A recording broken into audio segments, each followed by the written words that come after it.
नमस्कार भावांनो, हिंद केसरी मैदानमध्ये आपलं सर्वांचं स्वागत आहे. तर भावांनो, आज खूप धक्कादायक अपडेट आपल्याला सकाळीच बघायला मिळाली. डोळ्याचं झोप उडवणारी अपडेट आपल्याला बघायला मिळाली. ती अपडेट म्हणजे कोणती?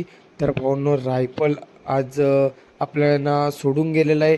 तर नक्कीच काय झालं होतं ते सर्व काही या व्हिडिओच्या माध्यमातून मी तुम्हाला सांगणार आहे.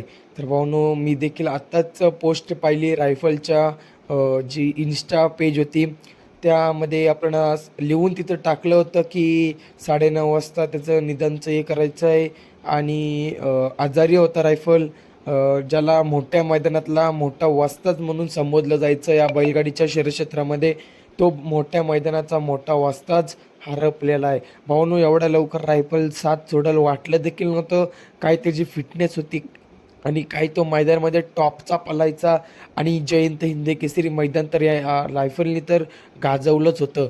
भावांनो, या जयंत हिंद केसरी मैदानामध्ये 1 BHK फ्लॅटचा मानकरी हा रायफल झाला होता आणि तोच रायफल आज आपल्याला सोडून गेलेला आहे. तर खूप वाईट देखील वाटतं भावांनो, कारण असा काल एक घटना घडली. आमच्या मुंबईमध्ये एक घटना घडली. ती घटना तुम्हाला समजलं असेल. बगीरा नावाचा बैल, काल बैल तो सेमी पास केला आणि पुढे येऊन त्या बैलाला फास्ट लागला. भावांनो, एकविरा आईच्या मैदानामध्ये काल पळण्यासाठी गेला होता आणि एकविरा आईच्या मैदानामध्ये त्याने शेवटचा श्वास, शेवटचा गुलाल मालकाला घेऊन दिला. तशीच अजून एक बैलाची आज निदान झालं, ती म्हणजे रायफलचं. तर भावांनो, नक्कीच या बैलगाडी शर्यत क्षेत्राला कोणाची तरी नजर लागलेली आहे.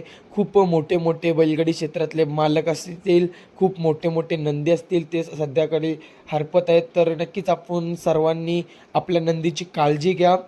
नंदीला आरामावर ठेवा, आरामावर मैदानामध्ये काढा, कारण आता ऊन देखील भरपूर होत आहे.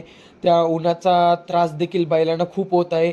त्यामुळे नक्कीच आपल्या नंदींची सर्वांनी काळजी घ्या. मैदान तर भरपूर आहेत. आज मैदान आहे, उद्या मैदान आहे, परंतु नंदींना देखील आराम द्या. नक्कीच नंदी देखील आपल्यासाठी चांगले पळत असतात. रायफल देखील चांगला पळाचा, परंतु आजारी असल्यामुळे त्याचं निदान झालं. तर आपल्या यूट्यूब चॅनलकडनं, हिंद केसरी मैदान या चॅनलकडनं रायफलला भावपूर्ण श्रद्धांजली करून इथेच थांबतो. धन्यवाद.